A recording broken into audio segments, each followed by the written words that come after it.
How to deactivate account on Instagram application. If you'd like to deactivate your account, you may simply follow the steps in order to do so. So open up the Instagram application first, access it up, and you will be finding this particular interface.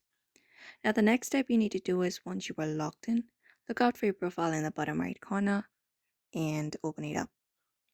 And from here, go ahead and access the menu in the top right corner.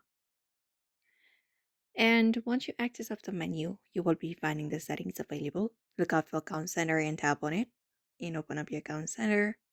And from there, you may just go ahead, scroll through the given options, and in the section, you will be finding option called Accounts. So just go ahead and tap on that option.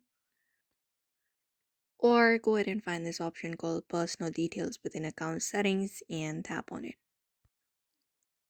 And then once you tap on it, you will be finding this section with your contact info and everything. Look out for the very last option called account ownership and control and tap on it. And then once you tap on it, you will be finding this section. So you can look out for this option called deactivation or deletion and tap on it.